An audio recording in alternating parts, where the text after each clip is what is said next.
살아가면서 모든 것을 당연하게 여기며 사는 사람과 왜라는 물음표 던지며 사는 사람은 그 사는 모습과 결과가 다르게 나타납니다.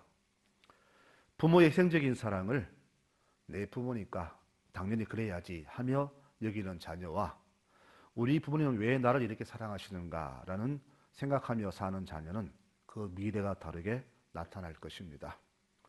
무엇이든지 당연히라는 생각을 버리고 항상 모든 일에 궁금증을 품고 무엇이든 열심히 살피며 더 깊이 알려고 하는 사람은 분명히 그 삶이 다름을 봅니다. 신앙생활도 그렇습니다. 그렇겠지라고 하면서 조금의 의문이나 의심을 가지지 않고 고지 곧대로 받아들이는 사람을 우리는 신앙이 좋다 말하지만 절대 그렇지 않습니다. 물론 신앙의 세계는 인간의 지식과 지혜로는 이해하지 못할 부분과 또 영원히 도달하지 못할 부분이 있지만 그건 그렇다 치더라도 이성적으로 의심이 나거나 이해가 되지 않는 부분에 대해서는 의문점과 냉철한 분별과 이성적인 판단이 있어야 됩니다. 모든 종교들의 최종 목표는 낙원일 겁니다. 즉 파라다이스. 우리는 그곳을 천국이라고 하지요. 근데 그곳은 어떻게 해야 갈 수 있으며 왜 거기 가야만 하는가에 대해서는 별로 의미를 두지 않습니다. 그러다 보니 우리 기독교에서 가장 중시하는 가장 중요한 문제인 죄사함의 문제는 우리의 관심거리에서 아주 멀어졌습니다. 이 죄 문제가 해결되지 않으면 천국, 구원은 결코 없음을 모르며 살아갑니다. 오늘은 예수님이 어린 나귀를 타시고 예루살렘으로 입성하신 것을 기념하는 종려주일입니다. 이때 환영의 의미로 종려나무 가지를 흔들었다고 해서 종려주일로 그렇게 부릅니다. 이 이야기 너무 많이 들어서 어쩌면 이 이야기가 식상할지도 모릅니다. 그러나 이 종려주일이 없으면, 즉 예루살렘 이성이 없으면 그분의 죽음도 없고 우리 죄사함도 없기에 오늘 이 종려주일은 우리 신앙인들에게는 정말로 뜻깊은 날이 된다는 사실입니다. 우리 주님은 하늘에서는 우주 만물을 다스리시는 하나님이시지만은 이 땅에서는 미천하고 보잘것없는 한 백성으로 사셨습니다. 예수님의 그림을 보면은 정말 잘생긴 모습이지요. 긴 갈색 머리에 초록색 눈동자, 큰 키, 얼마나 멋진 모습입니까? 그러나 우리는 서양 사람들이 그린 예수님의 이 그림을 보고 주의 모습을 상상하지만 실제로 예수님 모습은 그렇게 멋진 상남자 모습은 아니라고 그렇게 말을 합니다. 주님 모습이 얼마나 초라한지 오늘 성경 2절 말씀에 이렇게 소개를 하지요. 그는 연한 순 같고 마른 땅에서 나온 뿌리 같아서 고운 모양도 없고 풍채도 없은즉 우리가 보기에 흠모할 만한 아름다운 것이 없다. 이렇게 예수의 모습을 소개합니다.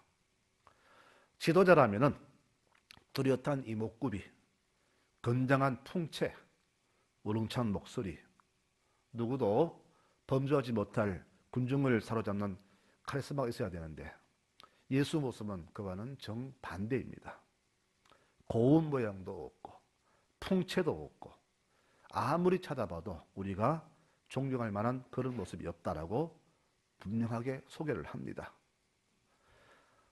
유대 지도자들이 예수를 우습게 본 이유가 바로 이것이 아닐까 그렇게 한번 상상을 해봅니다. 그런데 오늘 우리는 이 초라한 한 사람이 우리 인류를 구원하실 분이라는 사실을 우리는 몰랐다는 사실이죠. 오늘 이사야 선지자는 주님 나시기 700년 전에 이미 예수님의 모습과 그분의 고난과 죽음에 대해서 이렇게 예언을 했습니다. 이사야 선지자는 이 보잘것없어 보이는 예수님이 지금은 초라해 보이지만은 나중에는 지극히 존귀하게 된다고 말했으며 이분이 온 세상을 놀라게 할 뿐이라고 미리 예언을 했습니다. 하지만 사람들은 이 선지자 말을 듣지 않지요. 53절 1절에 이렇게 탄식합니다. 우리가 전한 것을 누가 믿었느냐? 과연 이 예언을 누가 믿을까요? 700년 전 예언입니다. 말도 안 되는 소리입니다. 그런데 그 말도 안 되는 예언이 이렇게 이루어졌습니다. 오늘 이야기는 이 예수님이 나귀를 타고 입성하신 이야기와 더불어서 이분이 왜 고통을 당하고 죽어야 하는가에 대해서 왜라는 질문을 4번 정도 던져보려고 합니다. 아마 우리 성도들도 저와 똑같은 생각일 겁니다. 그러면 우리는 이 시간 이 말씀을 중심으로 왜라는 질문을 다 같이 한번 4번 던져봤으면 좋겠습니다. 첫 번째 질문, 첫 번째 왜는 무엇 때문에 예수님이 고통을 당하셨는가 하는 질문입니다. 예수님은 인간의 죄와 허물 때문에 고통을 당하시고 죽었다고 했습니다. 로마서 6장 23절에는 죄의 대가는 사망이다라고 했습니다. 죄가 무엇입니까? 하나님 뜻을 깨뜨린 것을 말합니다. 즉 하나님이 우리에게 품으신 그 뜻을 우리가 마음대로 깨뜨려버리고 부셔버린 것을 죄라고 합니다. 하나님에 대한 인간의 거역은 하나님의 자존심을 뭉개버렸습니다. 우리가 살면서 가난하기도 하고 힘들게 살지만 다 참을 수 있습니다. 그러나 내 자존심이 무너지면 참기가 힘이 들지요. 그래서 우리가 싸우더라도 절대 상대의 자존심만은 건드려서는 안 될 겁니다. 이것을 건드리면 심지어는 살인까지도 나옵니다. 하나님을 아프게 하고 힘들게 한 그 죄의 대가가 바로 죽음이며 주님께서는 이 죄를 대신해서 우리 대신 고통과 죽음을 당하신 것입니다. 이것이 바로 첫 번째 질문에 대한 대답입니다. 죄가 아니면 예수님은 죽을 일도 고통도 없습니다. 또 이 땅에 오실 일도 없습니다. 내 자식이 사고를 치거나 아프면은 부모는 불을 천리도 불구하고 달려가잖아요. 고통당하는 내 자녀가 죽어가는데 지켜볼 부모는 없듯이 우리가 죽어가는데 가만 계실 주님이 아니라는 겁니다. 그래서 우리를 구하시려고 우리 대신 이 땅에 육신으로 오셨고 우리 대신 고통을 당하신 것입니다. 두 번째 질문을 던져볼까요? 그럼 그 죄는 누구의 죄인가? 바로 우리의 죄라고 말합니다. 5절 말씀 보니까 그가 찔림은 우리의 허물 때문이고 그가 상함은 우리의 죄악 때문이라고 했습니다. 우리의 죄 때문에 그분이 고통과 죽음을 당하셨습니다. 더 정확히 말하자면 예수님은 나의 죄 때문에 고통을 당하셨고 죽으신 것입니다. 그 대신 주의 고통과 고난을 말미암아 나는 죄의 사함을 받게 되었고 죽음에서 영생을 선물로 받게 되었다는 사실입니다. 이제는 다시는 죄 때문에 우리에게 죽음은 없을 것입니다. 그래서 주님께서는 이것을 확정시키려고 나사로 죽음 앞에서 이렇게 말씀하셨잖아요. 나를 믿는 자는 죽어도 살겠고 살아서 나를 믿는 자는 영원히 죽지 아니하리라.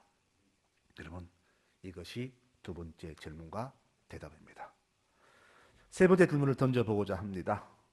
그러면 왜 하필 예수님인가? 왜 그분이 내 죄를 대신해야 하는가? 다른 대안은 없는가라는 질문을 던져볼 수가 있겠죠.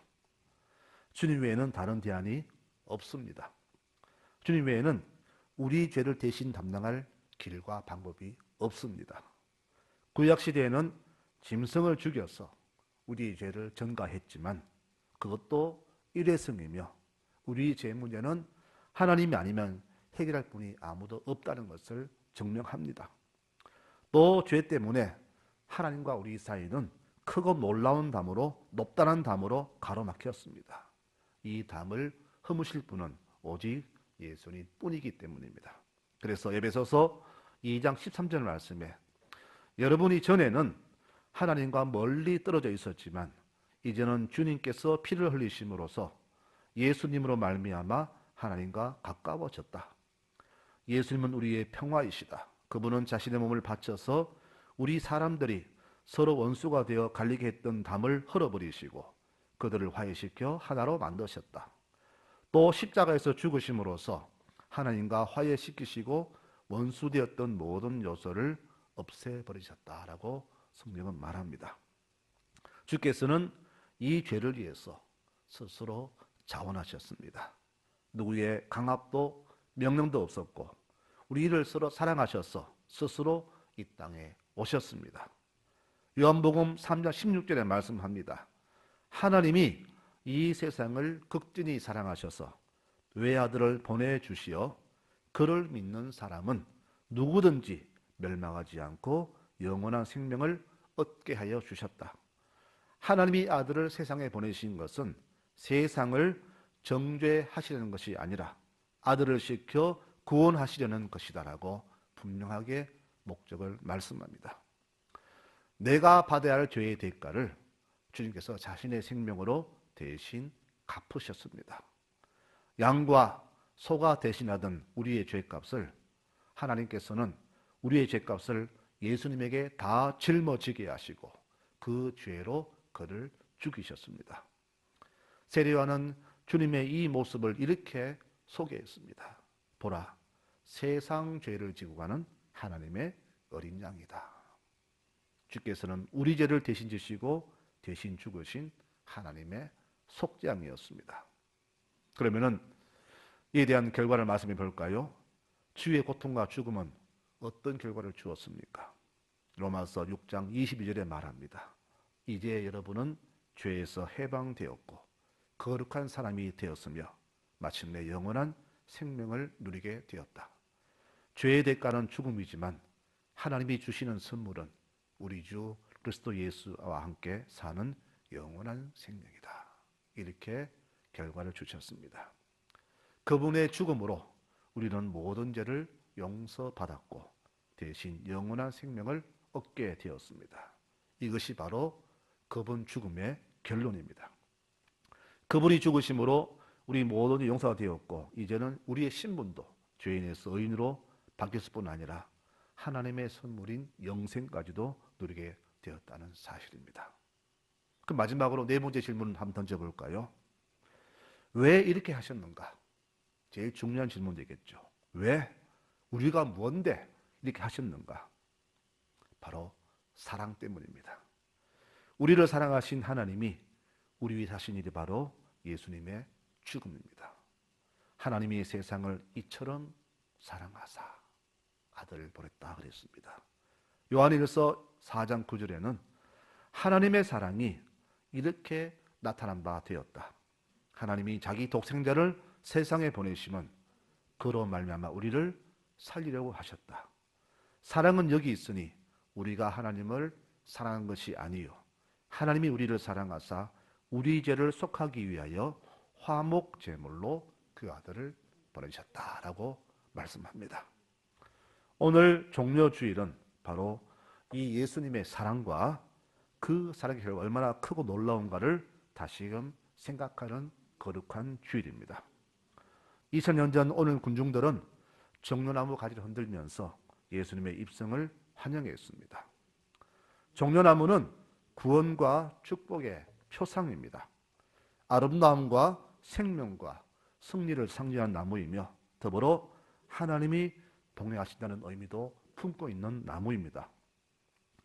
이들이 흔든 종려 가지는 우리 보기에 초라한 환영식이었지만은 그 어떤 환영보다 주의 마음을 흡족해 만든 그런 환영식이었습니다. 반대파들은 대들지요. 당신 자리에 너무 시끄럽게 하니까 좀 조용하라고 만류해 주시죠. 주님 뭐라고 하십니까? 만일 이들이 침묵하면은 저 돌멩이들이 나를 환영하는 소리를 크게 낼 것이다. 사례 보기에 초라한 개선이었지만은 주께서는 이 환영식을 매우 기쁘게 받으셨습니다. 군중들은 최선을 다하여 주를 환영했습니다. 이들은 양탄자 대신에 나뭇가지를 땅에 깔았고 나귀의 등에 귀한 안장석보다는 제자들은 자기 겉옷을 깔았지만은 또 태극기 대신에 종려가지를 흔들었지만은 주님께서는 그 환영식을 기쁘게 받으셨습니다. 그리고 그 이전에 마리아는 이미 주를 위해서 귀한 옷값도 깨뜨렸습니다. 성도 여러분, 우리는 어떤 모습으로 다시 오실 예수님을 환영해야 되겠습니까? 우리도 종려 간지를 흔들어야 할 겁니다. 영원한 아름다움과 생명과 승리를 주시는 우리 예수님을 축복하고 우리 주님만이 영광과 경배와 찬송을 받으실 유일한 분이심을 온찬에 외치는 우리가 되어야 할 겁니다. 그리고 그분 오시면 그날 이렇게 한번 우리가 마지막으로 질문을 던져보십시다. 주님, 왜? 무엇 때문에? 우리가 무언데 우리를 이렇게 사랑하십니까? 라고 한번 물어보십시다. 내일부터는 고난주간으로 들어갑니다. 우리가 아무리 주의 고난을 체험하고 느껴본다 하지만은 사실 피부에 와닿지 않습니다. 그러나 대신 우리는 이 고난주간에 주의 은혜를 다시 한번 회상하면서 정말로 감사한 마음으로 보내는 한 주간이 되었으면 참 좋겠습니다. 매사에 신앙인답게 최선을 다하고 이웃 사람을 사랑하고 나 자신에게 충실한 모습, 이 모습이 바로 다시 오실 우리 주를 맞이하는 우리의 자세가 아니겠습니까? 이 한 주간도 이렇게 살아가시는 복된 믿음의 모든 식구들이 되시기를 축원합니다.